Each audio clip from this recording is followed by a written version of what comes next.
Attention, on passe bientôt en live.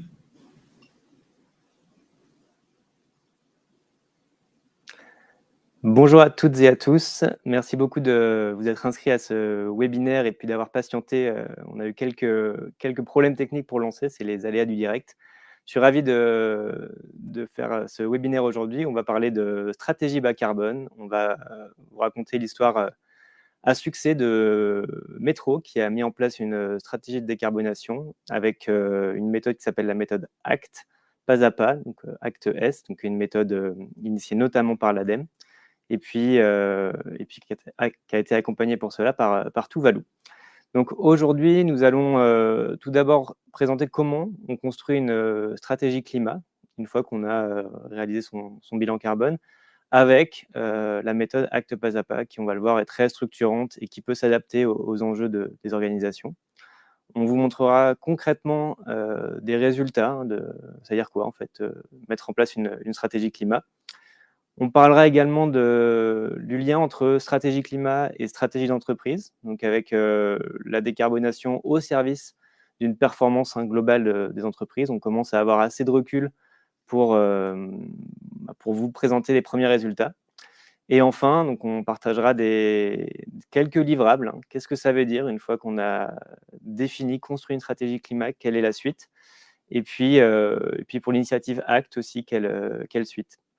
Donc, je suis ravi de lancer ce webinaire avec donc Marie Garnier, Arnaud Marek et puis moi-même. Marie, je te laisse te présenter. Oui, donc Marie Garnier, moi je suis la directrice qualité RSE chez Metro France et donc j'ai eu la grande joie de construire cette stratégie, d'embarquer surtout toute l'entreprise et tous les métiers et c'est là que la méthode ACT a été bien utile. Merci Marie. Est-ce que tu veux nous dire un tout petit mot sur Metro ? Oui, bien sûr. Donc, Metro, nous sommes le premier fournisseur de la restauration commerciale en France. On est acteur du B2B. Et c'est-à-dire que lorsque vous voulez ouvrir votre restaurant, eh bien, vous pouvez trouver chez Metro aussi bien de quoi aménager et équiper votre cuisine, votre salle de restaurant, qu'ensuite, tous les jours, trouver ce qu'il faut pour remplir les assiettes. Merci Marie. Arnaud, je te laisse te présenter ainsi que l'ADEME et puis plus spécifiquement l'initiative ACT. Avec plaisir. Merci beaucoup Nicolas pour l'invitation. Du coup, je suis Arnaud Marek, donc je suis directeur général d'ACT Solutions, donc filiale de l'ADEME créée l'an dernier pour contribuer à la massification d'utilisation de la méthodologie ACT dont on va parler. Donc, on s'occupe notamment de tous les sujets de formation, d'accompagnement des entreprises et des cabinets de conseil sur les outils ACT. Et donc, très heureux de pouvoir parler de ça avec vous deux aujourd'hui. Merci Arnaud. Et donc moi, je m'appelle Nicolas Desmoitiers. Je suis directeur général de Tuvalu, qui est un éditeur de logiciels et un cabinet d'expertise basé à Nantes, d'une quarantaine de personnes qui donc déploient un logiciel pour piloter ces stratégies climat, donc de la mesure au pilotage des trajectoires, au plan d'action, et puis plus largement pour piloter ces stratégies extra-financières, stratégies ESG et RSE, avec une expertise forte pour accompagner les entreprises dans le déploiement de stratégies extra-financières. J'ai également, ce qui nous intéresse aujourd'hui aussi, un doctorat sur les stratégies bas carbone, dans lequel j'ai notamment étudié la méthodologie ACT pas à pas, qui a été identifiée comme la méthode la plus mature pour accompagner les entreprises dans la construction de leur stratégie climat. Donc on va en parler aujourd'hui. Donc, tout d'abord, qu'est-ce que ça veut dire une stratégie de décarbonation, une stratégie climat, qu'on appelle plus communément? Donc là, j'ai repris la définition de ma thèse, je me suis fait plaisir. Une petite stratégie climat, c'est donc ce qu'on appelle le terme exact, c'est une stratégie d'atténuation du changement climatique. Et en fait, on le définit comme un ensemble d'objectifs et de moyens, donc inscrits dans le temps, jalonnés dans le temps, qu'une entreprise, qu'une organisation met en œuvre pour réduire les impacts du changement climatique sur l'ensemble de sa chaîne de valeur. Donc, on voit ici que ça dépasse largement la mesure, que ça dépasse largement la fixation d'objectifs à long terme uniques, et que ça dépasse largement le périmètre de l'entreprise. C'est vraiment sur l'ensemble de la chaîne de valeur, sur les scopes 1, 2 et 3. Et donc, il y a plein de manières de définir ce qu'une stratégie climat et quelles sont les étapes. Ici, on a fait le choix de le représenter avec différentes étapes assez simples. D'abord, on commence par la mesure, donc avec en France la méthode bilan carbone, équivalent international de GHG Protocol, hein, donc qui répondent plus ou moins toutes les deux à la norme ISO. Donc on définit ensuite une cible. Donc une fois qu'on a le point de départ, on définit le point d'arrivée. Par exemple, je voudrais dire de 50% de mes émissions de gaz à effet de serre entre maintenant et 2030 ou 2035. Et souvent, on s'arrête là. Et donc là, c'est dommage parce que la stratégie climat n'a pas exactement commencé, puisque c'est comment est-ce qu'on passe du point d'arrivée, du point de départ au point d'arrivée. Et donc là, il y a une étape qui est de planifier. Concrètement, qu'est-ce que ça veut dire en fait de réduire 50% de mes émissions sur ma chaîne de valeur? Et puis, potentiellement, de s'auto-évaluer au fur et à mesure. Donc, je planifie une stratégie avec des axes, des actions, on va en reparler. Et je m'évalue au fur et à mesure, j'ajuste, parce que c'est un processus qui est non pas parfaitement linéaire comme on le voit ici, mais très itératif, puisqu'on vient mesurer, mettre à jour chaque année. Les cibles, normalement, restent plus ou moins les mêmes, bien qu'elles peuvent évoluer en fonction de la croissance organique, externe de l'entreprise. Donc, on vient évaluer régulièrement et puis itérer. Et puis, évidemment, tout ça s'inscrit dans un processus plus large de reporting extra-financier. Donc, par exemple, en Europe, avec le cadre de la CSRD, mais il y a aussi des reportings qui peuvent être volontaires, financiers également. Donc, dans ces différentes étapes d'une stratégie climat, on voit en fait que sur la partie mesure et sur la partie cible, il y a des méthodes très matures. Il y a une norme ISO sur la partie mesure. Il y a, pour définir des objectifs de réduction de gaz à effet de serre, il y a la méthode Science Based Targets, qui est l'initiative internationale de référence. Et ensuite, comment est-ce qu'on fait pour y arriver? Là, c'est justement la méthode ACT qui a été, en laquelle je crois beaucoup, pour justement dire, voilà, comment je vais y arriver à cette cible. Et donc, c'est ce qu'on a appliqué chez Metro, ce qu'on applique on a appliqué dans des dizaines d'organisations, peut-être même plus chez Tuvalu. Et donc Arnaud, est-ce que tu peux nous dire un petit mot sur la raison d'être de cette méthode ACT? Alors, le contexte est parfait puisqu'on fête cette année les 10 ans de l'initiative.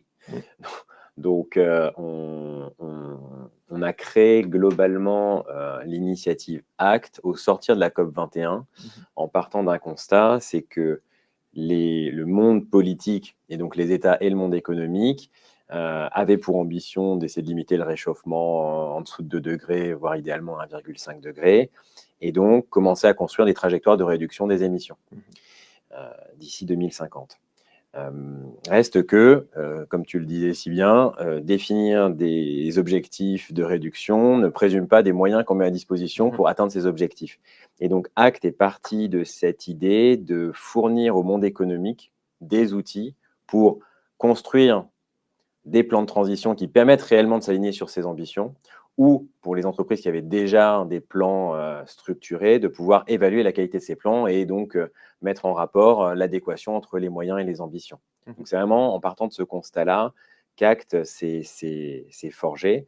ACT s'est forgé sur une volonté du coup de l'ADEME, en partenariat avec des acteurs internationaux pour d'emblée se donner l'ambition d'être une initiative internationale et pas une initiative franco-française. Donc, c'est le CDP qui a été le partenaire originel de l'initiative. Aujourd'hui, c'est la World Benchmarking Alliance qui est le partenaire de l'ADEME sur le volet international. Et donc, en 10 ans, l'ADEME a travaillé notamment sur la construction des méthodes, donc ACT Évaluation et ACT Pas à Pas, dans lesquelles on va rentrer dans le détail ensemble, et a contribué via différents dispositifs, notamment de formation, des accompagnements financiers aussi pour aider les entreprises à se mettre le pied à l'étrier, pour faire en sorte qu'il y ait une volumétrie toujours plus importante d'entreprises qui puissent être accompagnées dans l'initiative. D'accord, merci beaucoup Arnaud. Donc effectivement, tu l'as dit, d'abord c'était un gros développement méthodologique et donc qui a abouti sur deux méthodologies, la méthode pour évaluer les stratégies d'entreprise et la méthode pour construire une stratégie de climat d'une entreprise. Parce qu'en fait, l'évaluation est assez intéressante, mais il faut déjà avoir une matière à la fois formalisée et puis signifiante à évaluer. Et donc là, nous, aujourd'hui, on va se concentrer vraiment sur la méthode ACT Pas à Pas, donc qui est sur le volet construire une stratégie climat qui soit structurée, ambitieuse et puis opérationnelle. Et donc, sur cette méthode-là, ACT Pas à Pas, Arnaud, est-ce que tu peux nous en dire un petit peu plus? Oui. Du coup, effectivement, acte pas à pas, c'est vraiment la méthode qui va permettre de toucher le plus gros volume d'entreprises. Aujourd'hui, effectivement, l'évaluation va s'adresser plutôt aux entreprises les plus matures, celles qui ont déjà un plan structuré, donc essentiellement les grandes entreprises. La majorité du tissu économique en France et dans le monde va être concernée par acte pas à pas, c'est-à-dire que c'est une méthode qui va globalement permettre à l'entreprise de construire étape par étape, d'où son nom, son plan de transition de manière détaillée. Et c'est ce dont on va parler avec Marie juste après. Donc très concrètement, hein, on est vraiment sur une méthode qui va passer du macro au micro, du stratégique à l'opérationnel. On va se centrer sur tous les processus globalement de l'activité d'entreprise. On va travailler sur son modèle économique et on va travailler en même temps sur tout son écosystème. Tu parlais des chaînes de valeur dans la définition des plans de transition. Acte pas à pas va permettre vraiment de rentrer dans les relations sur toute la chaîne de valeur, sur différents horizons temporels. On va travailler le court terme et on va travailler aussi la vision à long terme, à 2050, et faire tout un travail de prospective qui est en général un exercice qui peut être un peu délaissé quand on est pris dans le quotidien opérationnel. Et tout ce travail se fait justement avec des bureaux d'études, des cabinets de conseil qui sont formés et licenciés. Et donc, on forme côté ADEME, donc comme Tuvalu, ce qui permet aussi de garantir à la fois d'avoir un tiers qui vient apporter un œil extérieur et en même temps qui va apporter une expertise forte qui donne du coup à ce travail un fond qui est extrêmement, je pense, pertinent pour l'entreprise qui va être accompagnée sur le sujet. Merci beaucoup Arnaud. Alors moi, d'un point de vue accompagnement, ce que je trouve hyper intéressant dans la méthodologie Acte pas à pas, c'est que c'est à la fois très complet. Ça, c'est vraiment assez exhaustif. Ici, on a mis les 5 étapes à suivre, donc avec des étapes qui sont plutôt sur un autodiagnostic, une évaluation initiale, une étape qui est plutôt une projection, donc vraiment quelle est ma place, donc c'est l'étape de vision en tant qu'entreprise dans un monde bas carbone jusqu'en 2050 potentiellement, donc ce qui est quand même super dur. Déjà, quand ils font des plans à 3 ans dans l'entreprise, c'est parfois assez difficile. Donc là, on se projette très longtemps. Et ensuite, les étapes 4 et 5 qui vont être très concrètes. Bon, OK, comment est-ce qu'on y arrive d'un point de vue stratégique et d'un point de vue plan d'action opérationnel? Donc, vous voyez, c'est déjà assez complet d'un point de vue stratégique. Et en plus, c'est très complet d'un point de vue module. Ce que tu disais, Arnaud, dans tous les différents process de l'entreprise, dans sa chaîne de valeur. Donc là, vous voyez les 9 modules de Acte qui finalement correspondent à des aspects de l'activité de l'entreprise. Donc, ça peut à la fois être sur l'implication des parties prenantes externes avec les fournisseurs, avec les clients, des dimensions plus stratégiques avec le modèle d'affaires, les objectifs stratégiques d'entreprise, et des dimensions très concrètes sur quels investissements matériels, R&D je dois mettre en place, quel mode de management aussi, voire quelle incitation pour toutes mes différentes strates dans l'entreprise pour les inciter à finalement arriver à cette stratégie climat. Donc, très complet. Et c'est là où moi, c'est aussi l'approche qu'on utilise chez Tuvalu, très adaptable. Et c'est ce que je me rappelle, Marie, la première fois qu'on a discuté, ça peut faire peur, ce côté très complet. Et finalement, pour moi, c'est juste une super boîte à outils qui permet de se dire, ok, d'accord, pour mon entreprise, avec ma situation actuelle, de quoi j'ai besoin? Est-ce que c'est plutôt d'aller sur la performance de mon offre? Est-ce que c'est plutôt d'aller sur inciter avec le management? Est-ce que c'est d'aller sur l'influence sur mes clients? Et ça permet de vraiment venir piocher ce qui est important pour la stratégie climat dans la méthode Acte pas à pas. Et donc, Marie, je me tourne vers toi maintenant parce que on peut voir que finalement, c'est très structurant, des étapes, des modules. Je pense que ça nous parle en tant que responsable RSE. Après, pour venir en parler donc en entreprise, qu'il y a aussi un enjeu d'impliquer la gouvernance ou d'impliquer les métiers. Moi, ça m'intéresse de savoir comment, au début, et puis peut-être au fur et à mesure, tu en as parlé, toi, en entreprise, de cette méthodologie Acte pas à pas. Très bien, mais oui, c'est ce que vous disiez tous les deux, c'est un nouveau projet dans l'entreprise, c'est construire une stratégie de décarbonation. On a l'habitude de construire une stratégie business économique, et donc qui est plutôt croissante. Et là, une stratégie de décarbonation doit plutôt être décroissante. Donc, comment rassurer et comment faire comprendre à chacun dans son métier ce que ça va vouloir dire pour lui et l'inscrire dans le temps. Et ce qui est intéressant surtout avec le vocabulaire de l'entreprise. Parce que finalement, on a, nous, notre vocabulaire RSE, climat, décarbonation, mais c'est important, effectivement, si on veut pouvoir l'inscrire dans la durée, de pouvoir s'inscrire dans les processus, les mécanismes et le vocabulaire de l'entreprise. Et donc déjà, le terme stratégie, il est très bon, parce qu'on parle quand même souvent de stratégie, donc ça, c'était clé. Et puis en embarquant des transformations, tu le disais, de modèles, de modes de fonctionnement, ce sont quand même des transformations importantes. C'était important pour nous de pouvoir dire qu'on allait avoir une méthodologie qui nous accompagnait, qui était robuste, reconnue, avec un certain nombre d'étapes au cours desquelles on serait accompagné, et que ça permettait de rassurer tout le monde sur le fait de s'engager dans une démarche assez longue, entre 9 et 12 mois, ce que tu as dit, mais qui allait vraiment porter ses fruits. Merci beaucoup Marie. Et alors, moi, il y a quelque chose que j'aime beaucoup dans ce qu'on a mis en place chez Métro et aussi dans le témoignage d'aujourd'hui, c'est d'avoir du concret. Parce que là, donc, vous avez vraiment la théorie sur la méthodologie acte pas à pas, avec justement ces 5 étapes, ces modules, beaucoup de différents points d'étape à valider.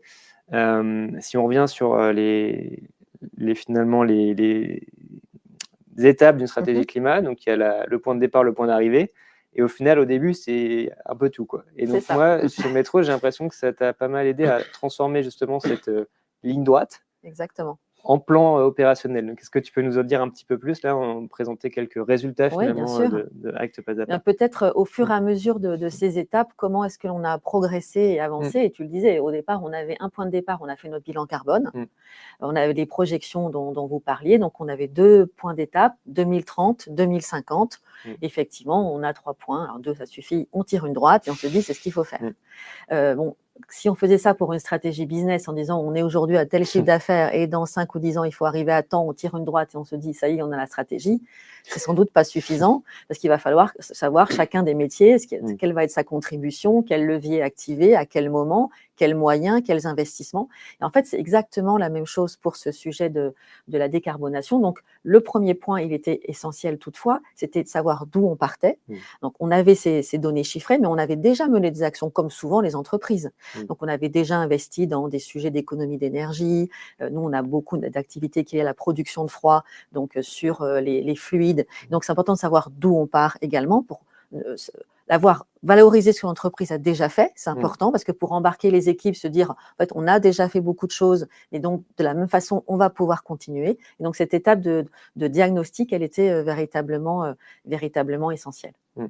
Et puis ensuite, petit à petit, comment on affine cette trajectoire? On a beaucoup parlé d'indicateurs, parce que finalement, de la même façon, pour discuter avec mes collègues de la supply ou les collègues des achats ou d'autres métiers, c'est important d'utiliser le vocabulaire et donc leurs indicateurs. Donc, est-ce qu'on va parler kilomètres? Est-ce qu'on va parler kilogrammes de produits?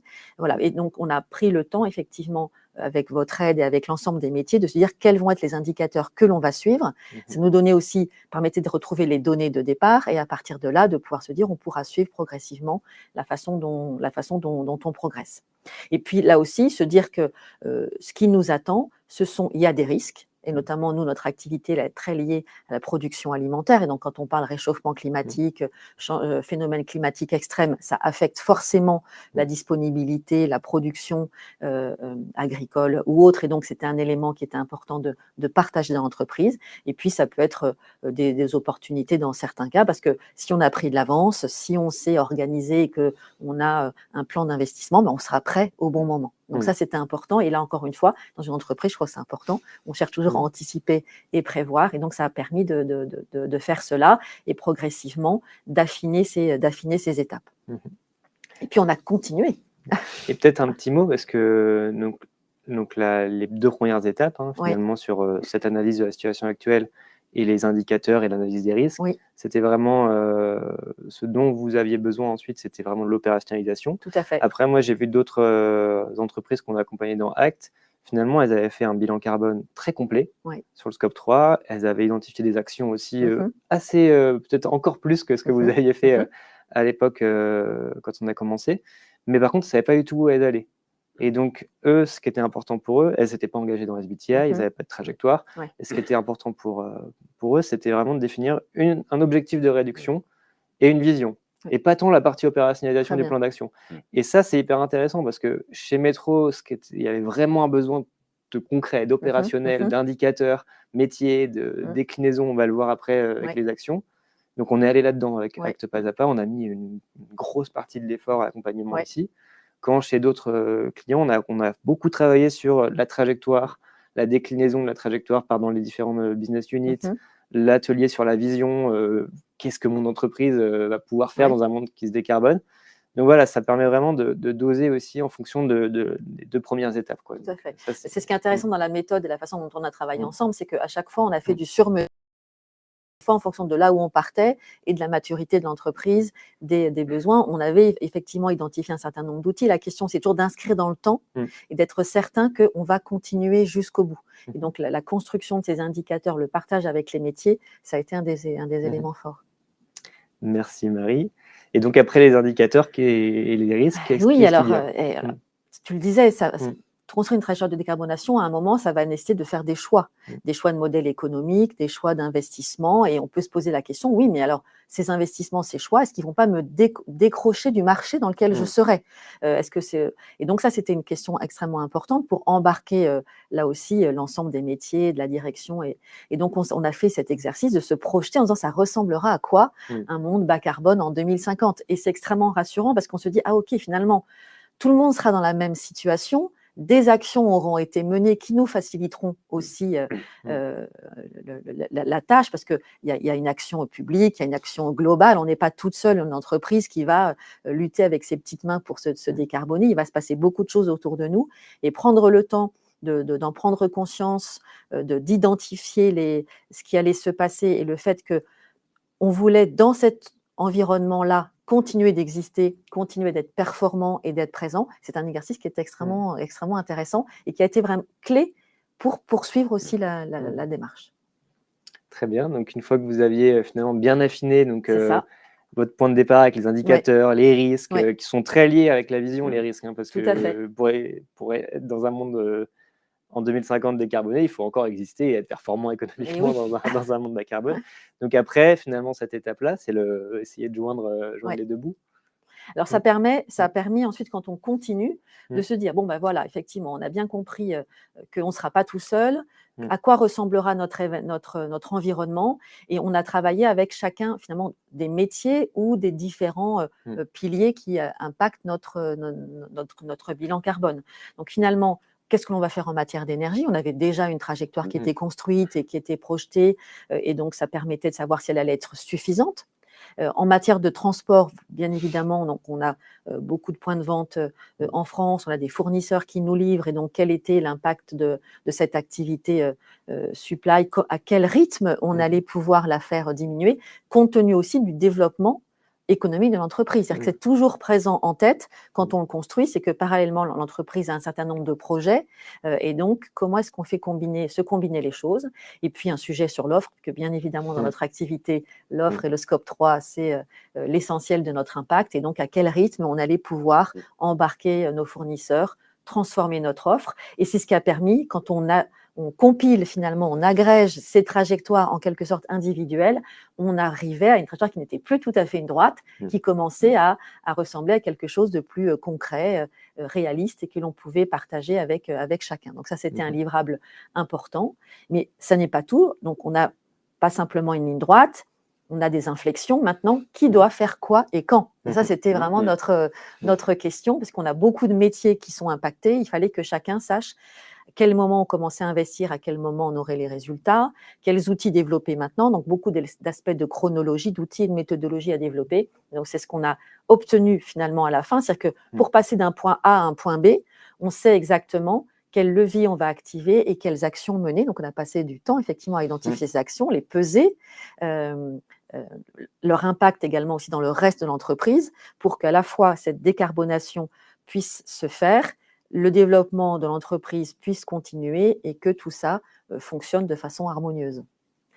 Et c'est ce qu'on a obtenu à la fin. Et donc finalement, nous, notre stratégie, c'est la liste de ces actions. Tu le disais, ce sont des actions, elles sont inscrites dans la durée avec des objectifs. Et puis après, ça rentre dans les process de l'entreprise, avec des contributeurs, des objectifs pour pour les différents contributeurs, des indicateurs de suivi, KPI, etc. Oui, exactement. On en reparlera, mais il y a ce Mm. sujet aussi de la gouvernance, c'est-à-dire Oui. qu'une stratégie, une fois qu'on l'a construite, il y a quelqu'un qui suit et qui s'assure que cette stratégie, elle est bien mise en œuvre, elle atteint les résultats. Parfois, il peut y avoir du retard. Et bien, comment est-ce qu'on redéfinit les nouveaux paliers, les objectifs? Ça, c'est vraiment essentiel.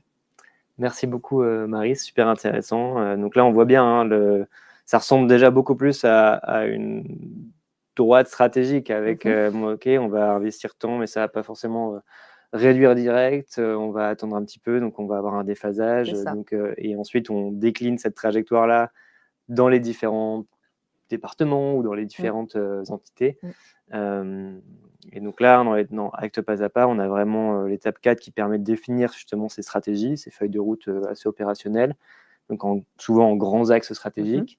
Et l'étape 5, donc, qui est vraiment ici ce qu'on voit là, des plans d'action opérationnels pour les différents contributeurs.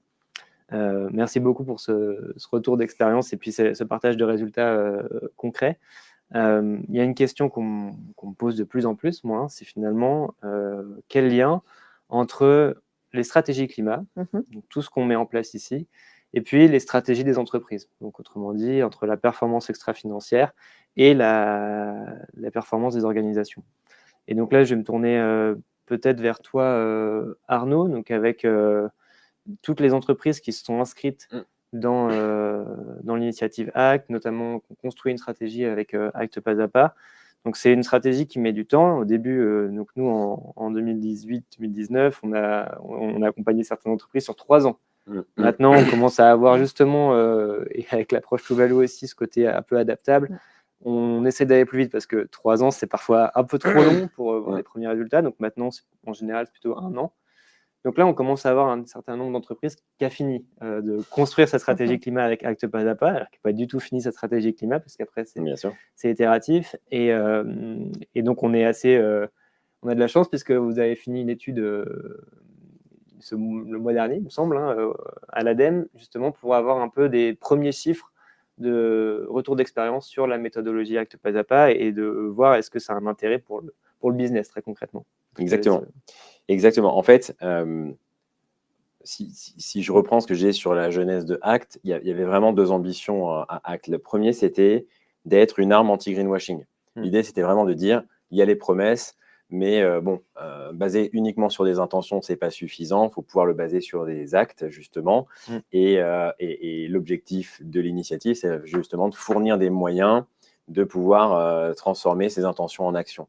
Le deuxième axe, c'était vraiment de pouvoir faire un pont entre sujet de transition et levier de résilience et de compétitivité. Et donc, d'inscrire vraiment la question de la transition via tous les outils qui ont été présentés, la traduction dans l'opérationnel, comme tu viens de le faire, Marie, pour que vraiment, ça puisse être quelque chose qui permet de dire on construit une compétitivité durable de l'entreprise et on en fait un moteur de résilience. Donc, on a effectivement questionné les entreprises en se disant, voilà, Acte Pas à Pas, globalement, ça a 4 ans. Voilà, ça fait 4 ans que c'est réellement opérationnel. Et vous avez fait partie des premiers à vous lancer, donc comme tu le disais si bien.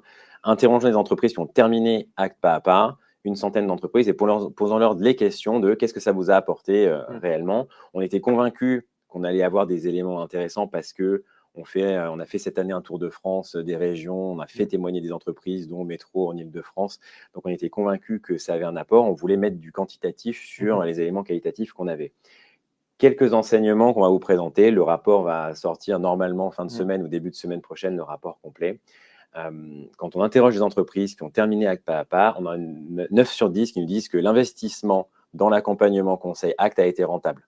Ce qui pour nous était fondamental parce qu'effectivement, Acte, on l'a vu, c'est un concept qui est complexe. Il y a 5 étapes, il y a 9 modules, etc. C'est pas toujours simple de se projeter sur les livrables. On en parlait tous les trois en préambule avant de lancer le webinaire. Donc pour nous, c'est important de savoir est-ce que vous en avez pour votre argent, de travailler sur ce sujet-là. Et c'est globalement un plébiscite là-dessus. Le deuxième élément, t'en parlais Marie, c'est que c'est mobilisateur pour les équipes. C'est vrai que c'est des sujets qui donnent du sens, mais on sait que voilà, il y a beaucoup d'entreprises qui sont confrontées à des questions de marque employeur, à des questions de comment je retiens les talents. On voit qu'il y a 7 entreprises sur 10 qui disent que ça a permis de faire monter en compétence les collaborateurs sur ces enjeux, donc levier de performance derrière dans le déploiement des actions, parce qu'on disait, qui dit projet dit derrière action à suivre. C'est aussi une manière, on a interrogé les entreprises sur le désilotage, parce qu'effectivement, les sujets RSE, c'est des sujets transverses, on sait tous, plus la structure est grande, plus il peut y avoir des silos. Là, il faut casser ces silos, et donc Act pas à pas permet de jouer en partie ce rôle. On a globalement plus de 8 entreprises sur 10 qui, voilà, avec globalement 1 à 3 ans de recul, nous disent qu'elles ont déjà commencé à intégrer les sujets de transition dans l'offre de produits et services. Donc, c'est ce qu'on disait, l'objectif, c'est vraiment de travailler sur le modèle d'affaires. Travailler sur le modèle d'affaires, ça veut dire pouvoir commencer à intégrer les sujets de transition dans l'offre de produits et de services, dans la durée, et de voir qu'à relativement court terme, les entreprises le font déjà. Pour nous, c'était un élément qui était très structurant. Et effectivement, l'objectif, c'est de travailler sur toute la chaîne de valeur, et on en a 9 sur 10 qui disent qu'elles communiquent déjà sur leur plan de transition auprès de leurs parties prenantes. Alors, le plan de transition, il est toujours en cours de travail, en cours de progression. Et effectivement, le travail sur la vision qu'on fait à l'instant T, il va certainement évoluer à T plus X, parce que les conditions changent. On voit qu'on est dans un monde qui évolue assez rapidement. Mais de voir qu'effectivement, ça permet à l'entreprise de valoriser son travail auprès de ses parties prenantes, pour nous, c'est quelque chose qui est extrêmement important. Et je vais rajouter une petite statistique aussi. On en a presque 1 sur 2 qui, mine de rien, à très court terme, nous dit que ça a déjà permis d'avoir des retombées financières ou commerciales. Typiquement, ce qu'on appelle retombées commerciales, c'est j'ai consolidé ma relation avec un gros donneur d'ordre, par exemple. Financière, c'est voilà, on est dans un groupe qui cherchait à faire une levée de fonds, et ça nous a permis d'avoir un taux bonifié grâce à Act et grâce au sérieux de la méthode. Donc ça, pour nous, c'est hyper intéressant, parce que voilà, on se dit qu'on va travailler sur 25 ans, mais déjà des horizons relativement courts, de 3 à 5 ans, on a des bénéfices tangibles d'un point de vue commercial et du coup business. Et pour nous, c'était vraiment un élément clé à réussir à démontrer. Donc, on est très heureux d'avoir ces éléments chiffrés à pouvoir apporter, parce que ça vient donner du coup du corps complémentaire au témoignage comme celui de Marie aujourd'hui. Merci beaucoup Arnaud, c'est super intéressant, parce que moi, quand j'ai commencé à accompagner les entreprises sur Act, mon discours, c'était en fait, on fait ça pour la performance de demain, mais d'après-demain, plutôt orienté 2030. Et le ROI, si je parle vraiment dans ces termes-là, est quand même assez long. Et finalement, là, en fait, on voit que pas forcément. Et moi, c'est vrai que j'ai plusieurs exemples de clients qu'on a accompagnés dans Act pas à pas, et qui pilotent toutes leurs émissions de gaz à effet de serre dans le logiciel Tuvalu, et qui m'ont dit, en fait, nous, c'était juste une question presque de survie de l'activité, parce qu'ils ont 1 ou 2, 3 gros clients. Par exemple, je crois un client qui a lui-même son client dans la grande distribution, dans la GMS. En fait, ils ont été mis en valeur par leur client principal du fait de leur activité climat, quand d'autres concurrents ont été carrément déréférencés. Et donc, eux, et en fait, c'est une entreprise de taille intermédiaire, donc ils n'ont pas forcément les moyens d'avoir une formalisation extrêmement poussée de leur stratégie extra-financière, et ils sont basés sur justement les livrables de Act pas à pas qu'on avait rendus opérationnels, et les éléments de pilotage dans le logiciel Tuvalu, pour leur donner à leurs clients, pour dire, voilà, en fait, on a des résultats très concrets, on n'est pas seulement engagé dans du SBTI ou dans une trajectoire, on a déjà des réductions, on a déjà des plans d'action. Et donc ça, c'était un vrai levier de différenciation pour eux. Et je pense à un autre client qui, justement, donc là, c'est suite aux annonces de cet été de la Banque Centrale Européenne sur l'indexation des prêts pour les banques, mais donc qui finalement après retombe très vite sur les entreprises pour des investissements, pour des acquisitions, sur les enjeux du climat, et qui m'ont dit, OK Nicolas, là il faut vraiment qu'on sorte le livrable de Act pas à pas, parce que j'ai ma banque j'ai un prêt de X millions d'euros qui est engagé. Jusqu'à maintenant, l'engagement SBTI, ça suffisait, et puis nous, on bossait tranquillement sur la stratégie climat. Là, ils commencent à me dire, non, mais en fait, c'est plus des promesses qu'on veut, c'est des baisses d'intensité d'émissions de gaz à effet de serre par produit. Donc là, il faut vraiment qu'on sorte ces livrables-là. Donc c'était beaucoup plus court terme que ce que moi-même j'avais anticipé quand on a commencé les accompagnements. Je ne sais pas si Marie, ça te parle. Je prenais des notes justement sur les différents retours de l'enquête, et je m'inscris, en tout cas, je retrouve complètement ce qu'on a vécu sur l'aspect, en fait, montée en compétences, engagement des équipes. C'est-à-dire que parler de ce sujet dans chacun des métiers, c'était clé. Ça permet une appropriation.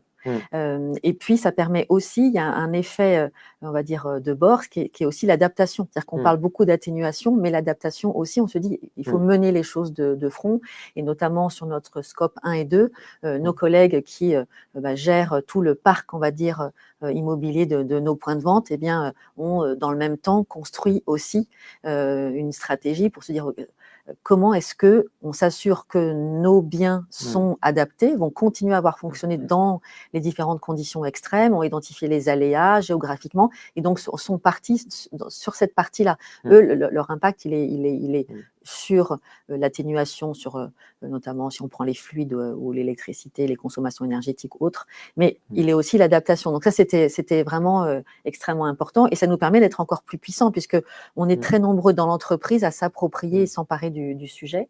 Sur l'offre, bien évidemment, on va y revenir. Nous, c'est l'essentiel de notre empreinte. Donc, on a bien pris conscience qu'il fallait avoir du temps pour la transformer. Et là, on a beaucoup d'échanges avec nos fournisseurs, on leur donne aussi du temps, c'est-à-dire qu'on s'est fixé 2 échéances, une à 2027, une à 2030 pour atteindre un premier palier, ce qui laisse le temps aussi à nos fournisseurs de faire l'exercice et de travailler leur offre. On ne peut pas du jour au lendemain complètement tout transformer, il faut, si on veut que ça soit robuste, leur laisser du temps. Donc ça, c'était vraiment essentiel. On a eu l'occasion avec notre directrice de l'offre et des achats, de communiquer lors des conventions fournisseurs. Ça fait partie en fait des éléments de communication de l'entreprise, de la même façon que la stratégie économique, la stratégie de décarbonation, les outils qu'on a mis en place, on y reviendra un peu pour suivre en fait, et là c'est partie de nos KPI, la façon dont on va décarboner l'offre, et donc ça c'est complètement intégré, et je reviens à la dimension effectivement client. On a des clients qui sont des entreprises qui de la même façon que nous doivent construire leur trajectoire de décarbonation, et le fait de pouvoir aujourd'hui, grâce à nos outils, faire le bilan de l'empreinte carbone des produits qu'ils achètent chez nous et leur proposer des alternatives en disant mais en fait dans l'assortiment vous prenez ce produit-là mais vous pourriez prendre celui-ci qui est un peu moins carboné, ça permet aussi de les aider à construire leur trajectoire, donc ça crée une relation nouvelle.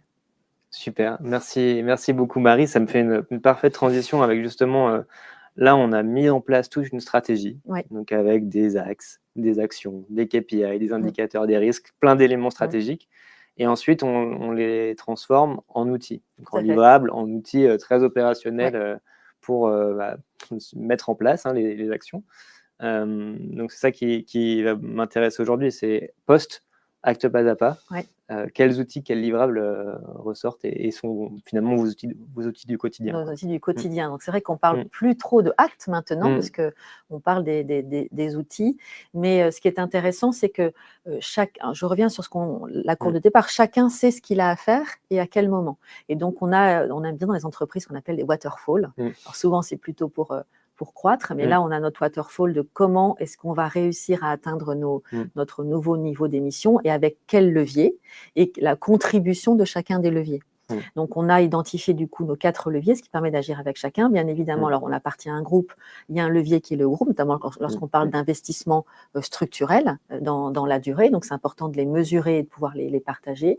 Et puis ensuite, on a 2 leviers qui sont liés à l'offre, je vais y revenir, parce que bien évidemment, c'est l'essentiel de notre empreinte, mais on a pu pondérer les deux leviers, et on avait déjà des outils, mais aujourd'hui on sait avec quelle intensité on va devoir les utiliser, et on verra qu'on a déjà formé les équipes à ces outils. Et puis on a un levier qui est essentiel, qui sont nos clients, parce qu'on peut avoir la meilleure trajectoire de décarbonation, si nos clients ne font pas ces choix-là, ça va être difficile d'atteindre l'objectif final. Donc, on a un levier extrêmement important d'information, de sensibilisation de nos clients, et surtout de leur proposer des solutions très concrètes, parce qu'eux, de la même façon, ils ont besoin de trouver des solutions qui leur permettent de maintenir leur activité tout en décarbonant et puis faisant des économies. Et c'est vrai que le fait de pouvoir montrer que décarboner, ça peut être synonyme de faire des économies, c'est aussi un levier qui est intéressant lorsqu'on veut embarquer un écosystème. Alors, oui, je t'en prie. Oui, je rebondis juste parce que ce graphe-là, il est crucial. Nous, avant, il y avait un graphe qu'on utilisait beaucoup dans Tuvalu, dans le logiciel Tuvalu, c'était un graphe qui était plutôt sur l'analyse des tableaux de bord. Et maintenant, qu'enfin, on a des stratégies climat qui sont plus matures, c'est celui-là. En finance, on parle de bridge, nous, on parle de waterfall. Finalement, c'est le carbon bridge. Entre ce qu'on veut, notre point de départ, notre point d'arrivée, puis les différentes actions. Et ensuite, on le décline. Alors là, on a les 4 grands piliers, mais on le décline de la même manière en waterfall, dans les différents Tout à piliers, fait. dans les différents axes. Ouais, Donc ça, exactement. c'est juste essentiel. Ouais. Et donc des outils qui sont maintenant à la disposition de nos équipes achats, donc notamment un outil qui leur permet de comparer dans une catégorie d'achat l'impact d'un produit par rapport à un autre, parce que tout le monde ne peut pas être expert de la RSE et savoir que tel mode de production a plus un impact plus lourd qu'une autre, etc. Et donc pour faciliter l'appropriation par nos acheteurs, pour qu'en fait eux deviennent les acteurs demain, on a construit un outil qui leur permet de raisonner avec, on s'est inspiré de choses qui existent, simplement A, B, C, D, E. Donc ça, je peux comparer un produit, s'il est A ou s'il est E, je vois clairement la différence. Donc cet index, en fait, on a calculé l'index de durabilité de l'ensemble des produits qui constituent notre assortiment. Et nos acheteurs, à partir de là, on a une courbe. On sait aujourd'hui le poids de chacune de ces catégories et on connaît le poids qu'on doit atteindre en catégorie A, B, C, D, E à 2027 et 2030 pour être aligné avec notre trajectoire. Donc, eux, ils n'ont pas besoin de raisonner trajectoire carbone, mais ils vont raisonner dans leur assortiment du poids de ces articles-là, notamment, et on a raisonné en volume de vente. Parce que c'est leur indicateur au quotidien. Et donc, ils savent le volume de vente de produits de catégorie A, B, C, D, E que l'on doit atteindre pour pouvoir être alignés. Et ça leur permet de conjuguer ça avec leur propre stratégie économique, avec les différents fournisseurs qu'ils ont. Et ça nous amène à l'approche qu'on appelait filière, parce que la plupart du temps, effectivement, pour modifier l'empreinte d'un produit, il faut modifier son mode de production, c'est pas grave, je vais l'apprendre, et ça nous permet aussi d'avoir, et avec nos acheteurs, de rencontrer nos fournisseurs, d'avoir des nouveaux types d'échanges, pour savoir quelle est leur propre stratégie, est-ce qu'ils s'inscrivent dans la durée, à quelles échéances, combien ils sont réellement engagés, parce qu'on a besoin, nous, de savoir si leur engagement est solide et au final, on va se retrouver. Donc, on leur donne du temps, mais on a simplement besoin d'avoir une notion de la solidité de leur démarche pour qu'à la fin, on soit sûr qu'on arrive à s'aligner. Donc, cette approche, on a aussi formé les acheteurs. On a ce qu'on voit tout petit là, mais un peu une sorte de guide d'entretien, puis avec les questions clés. C'est-à-dire que dans telle production, c'est cette question qu'il faut poser, c'est pas une autre, parce que sinon, on nous raconte un petit peu des choses qui sont pas vraiment exactes.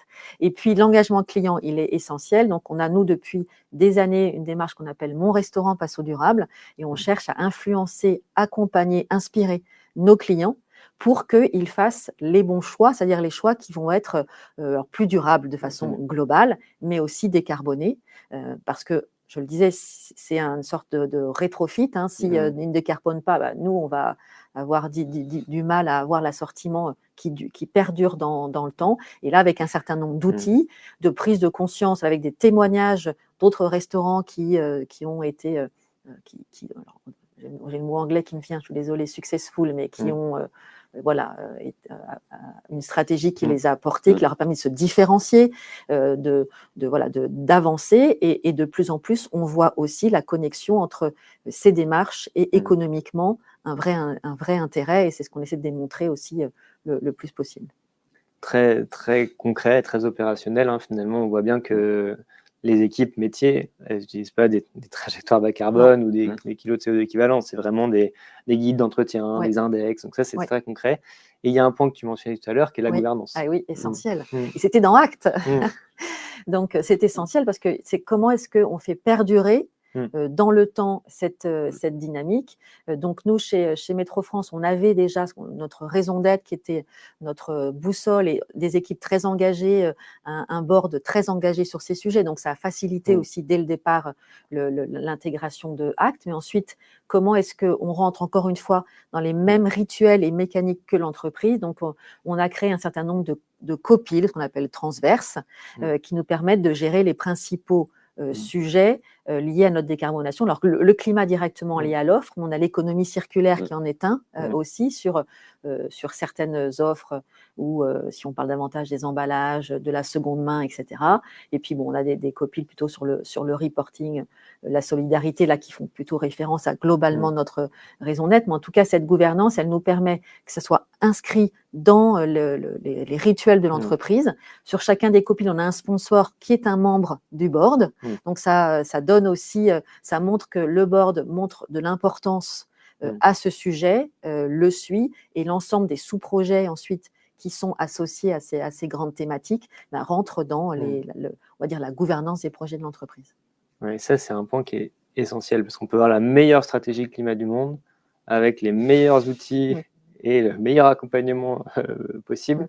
Si on n'a pas finalement un mode de gouvernance qui rentre dans le mode de gouvernance de l'entreprise, on n'y arrivera jamais, quoi. Donc ça, c'était un point hyper important et c'est encore un des aspects intéressants de l'initiative ACT qui va justement, je dirais, dépasser le plafond de verre de l'ingénieur carbone, qui va être super dans ses outils, ses trajectoires, mais qui va souvent se limiter à la dimension stratégique, à la dimension gouvernance. Merci beaucoup, Marie, pour ce témoignage. Pour ceux qui doivent nous quitter dans quelques minutes, n'hésitez pas à poser vos questions dans le chat, on y répondra a posteriori. Puis nous, on va continuer quelques minutes pour parler des prochaines étapes sur l'initiative ACT. Et puis voilà, parce qu'on souhaite accompagner à la fois côté ADEME, côté Tuvalu, et puis chez Metro aussi, avec plein de clients, de fournisseurs embarqués dans la démarche, plein d'autres entreprises dans la construction d'une stratégie climat qui soit à la fois très opérationnelle et puis assez rigoureuse. Donc, ce qu'on a fait ici. Donc là, je me tourne vers toi, Arnaud. Donc, quelles ambitions ou quelle suite pour la méthodologie ACT? Alors, on en parlait, hein, l'idée, c'était vraiment d'avoir un outil qui permettait de faire rentrer la question de la transition dans la logique gestionnaire de l'entreprise. Ce qu'on voit, c'est que globalement, cette boîte à outils permet réellement de le faire. Et nous, nos propres indicateurs de résultats, c'est de voir si effectivement on a une appropriation par les entreprises de l'initiative et des méthodos de l'initiative. Et ce qu'on voit, c'est qu'effectivement, c'est le cas. On est vraiment à un tournant aujourd'hui de l'initiative. On va faire certainement une année record d'embarquement d'entreprises en 2025. Aujourd'hui, à cette date, on a à peu près 2000 entreprises dans le monde qui se sont engagées dans ACT. L'engagement dans ACT, ça peut se traduire de manière très diverse. Il y a des entreprises qui ont fait du ACT pas à pas. On va en avoir normalement cette année quasiment 900 en cumul qui se seront engagés dans ACT pas à pas. On est sur une exponentielle. On sait que les exponentielles, nous, c'est souvent pour présenter ce qui ne va pas. Là, on est sur une bonne exponentielle et on espère que c'est une dynamique qui va pouvoir continuer. On a aussi des entreprises qui s'engagent dans l'évaluation. On a des évaluations d'entreprises aussi qui sont faites sur la base des données extra-financières qui sont publiées, ce qui permet aussi d'apporter de la transparence, notamment au monde financier. Donc, on a quasiment 2000 évaluations qui vont être prévues entre cette année et l'année prochaine qu'on va publier, notamment avec WBA. Donc, on est vraiment sur une dynamique quantitative qui est positive et qu'on espère pouvoir continuer à tirer. On parlera des aides financières tout à l'heure qui existent pour mettre le pied à l'étrier aux structures et notamment les plus petites. On a une vraie reconnaissance académique sur le fond de la méthode, donc avec un partenariat qui a été signé avec la Banque de France l'année dernière, entre la Banque de France et l'ADEME, la Banque de France qui a construit son indicateur climat en se basant sur ACT, après avoir regardé globalement toutes les méthodologies disponibles, entre guillemets, sur le marché des méthodologies, en considérant que ACT était la meilleure. Donc ça, pour nous, ça a été à la fois une vraie reconnaissance du travail académique des équipes depuis 10 ans et un vrai levier pour pouvoir démontrer le sérieux de la méthode et ce qu'elle apporte. Et le troisième axe, c'est la diversification. Donc, tu parlais, Marie, des sujets d'adaptation, par exemple. On est en train, en fait, d'intégrer des compléments à l'atténuation sur la notion des plans de transition pour intégrer pleinement l'adaptation. On a un travail en cours qui se fait sur la biodiversité, donc avec les équipes de l'OFB, en collaboration, du coup, interopérateur de l'État. On va commencer à travailler sur le sujet ressources l'année prochaine, donc pour intégrer aussi ces enjeux d'économie circulaire au sens large. Donc l'idée, c'est vraiment, pas forcément d'avoir une méthode holistique sur l'ensemble du champ des limites planétaires, mais de pouvoir justement continuer à étoffer la boîte à outils pour pouvoir permettre à chaque fois de piocher dans ce qui est signifiant pour les structures. Donc, ça veut dire des ressources méthodos qu'il faut continuer à mettre, un challenge en permanence du côté de l'ADEME. Mais on est convaincu que c'est la bonne approche parce que ça va vraiment permettre, du coup, dans le travail collaboratif que vous menez entre cabinets et entreprises, de pouvoir continuer à piocher dans ce qui est important pour les structures. Ouais, ça, c'est essentiel d'avoir justement, parce que finalement, on n'a pas attendu les développements méthodologiques sur l'adaptation. Par exemple, pour en parler, quand on fait une stratégie climat, une stratégie d'atténuation, on ne met pas de côté forcément l'approche risque, l'approche adaptation, voire même des approches qui sont sur d'autres enjeux environnementaux ou sociaux. Et donc, ça, c'est vraiment quelque chose qu'on attend, nous, pour encore plus avoir cette boîte à outils complète, là, pour se dire, voilà, j'ai une entreprise dans le secteur de l'agroalimentaire, ah bah tiens, forcément, j'ai les enjeux biodiversité et d'eau. Comment je les intègre dans ma stratégie climat, dans ma stratégie d'entreprise, en fait. Finalement, le but, c'est pas de siloter une stratégie climat, d'adaptation, d'atténuation aux biodiversités d'entreprise. C'est d'avoir une stratégie d'entreprise qui intègre ces enjeux-là. Donc, ça, c'est vraiment des méthodologies, et tu le sais bien, Arnaud, puisqu'on en discute souvent, qu'on attend avec beaucoup d'impatience et auxquelles on contribue. Peut-être un dernier point qui est intéressant, c'est que donc, il y a des incitations aussi pour les entreprises pour s'inciter dans la démarche, donc avec des subventions. Alors, sans forcément, vous aurez le support à disposition, mais peut-être la différence entre opération individuelle et puis opération collective. Oui. Alors, le point qui est positif, c'est que, bon, on sait tous que les questions budgétaires, c'est des questions compliquées par les temps qui courent. On a cette chance d'avoir sur Act toujours des dispositifs qui permettent de desserrer la contrainte financière pour les entreprises qui ont envie de se lancer. Et notamment pour les plus petites, on a des taux de prise en charge qui sont assez importants et qui font que l'objectif, c'est que le goulet d'étranglement ne soit pas un goulet d'étranglement financier. Donc, après les dispositifs, vous avez une présentation qui est ici. On a un dispositif qui est en train d'être déployé qui s'appelle Pacte Entreprise, donc, qui, comme Pacte Industrie dans l'industrie, est basé sur des C2E, donc permet d'avoir une enveloppe financière potentiellement plus importante, y compris pour les entreprises non industrielles. Donc, on réactualisera les détails en début d'année, dès qu'on aura la vision précise de ce qui ressort des débats budgétaires. Mais voilà, ce qu'il faut avoir en tête, c'est que globalement, quelle que soit la taille de la structure, quel que soit son secteur d'activité, on va pouvoir trouver des dispositifs qui permettent de lancer des accompagnements et de subventionner une partie des accompagnements. Effectivement, une entreprise qui veut se lancer, elle peut le faire sous deux axes. Elle peut le faire sous un axe individuel. Je veux structurer mon plan de transition, je me rapproche d'un cabinet qui est formé, licencié comme Tuvalu, et je me lance dans l'accompagnement, comme a pu le faire Marie avec le groupe Métro. C'est quelque chose qui peut se faire aussi dans un cadre collectif. Le cadre collectif, c'est quoi? C'est potentiellement une fédération professionnelle, un syndicat local, un grand donneur d'ordre qui décide d'embarquer une dizaine d'entreprises qui vont décider de se lancer individuellement dans l'accompagnement, mais qui vont avoir des temps collectifs pour pouvoir échanger sur leurs pratiques, sur leur retour d'expérience pendant leur accompagnement individuel, donc en échange entre pairs, pour créer une forme d'émulation. Et on constate que c'est quelque chose qui est en fort développement. Cette année, pareil, on a eu un nombre record de dossiers qui ont été déposés dans le cadre des opérations collectives qu'on a lancées. Et pour nous, c'est extrêmement intéressant parce qu'effectivement, cette force du collectif qu'on peut voir aussi dans d'autres parcours, le parcours par exemple de la CEC montre bien que les temps d'échange entre pairs, c'est quelque chose qui est extrêmement important. Et donc, on a vraiment ces deux modes d'action pour se lancer. Donc, voilà, on continuera à avoir ces deux modes d'action l'année prochaine, ce qui permet de répondre globalement à tous les besoins, à toutes les contraintes. Super. Merci beaucoup, Arnaud. Il va bientôt être l'heure de conclure. Peut-être moi, juste un petit mot sur nous, notre approche chez Tuvalu. Personnellement, moi, je crois beaucoup à la fois en ce côté décloisonnant entre finalement le monde académique, le monde des praticiens de la durabilité, puis le secteur économique. Donc c'est pour ça que j'étais ravi de faire ce webinaire aujourd'hui, parce qu'on a un témoignage qui est assez rare finalement d'avoir ces trois sphères qui se rencontrent avec en plus une histoire à succès comme celle d'aujourd'hui. Je crois beaucoup en l'approche collective aussi dans la décarbonation. Donc nous, c'est quelque chose qu'on mène depuis quasiment 10 ans chez Tuvalu. Alors d'abord sur la partie, on a commencé les opérations collectives sur la partie bilan carbone dans le logiciel.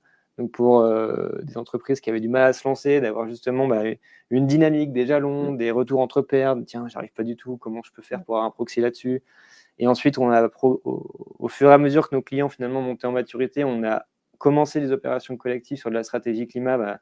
On était les premiers avec l'ADEME à tester en se disant est-ce que ça va marcher, les opérations collectives sur Act Pas à Pas, justement. Je me rappelle en 2019, on en parlait pour se dire bon, allez, est-ce qu'on se lance ou pas?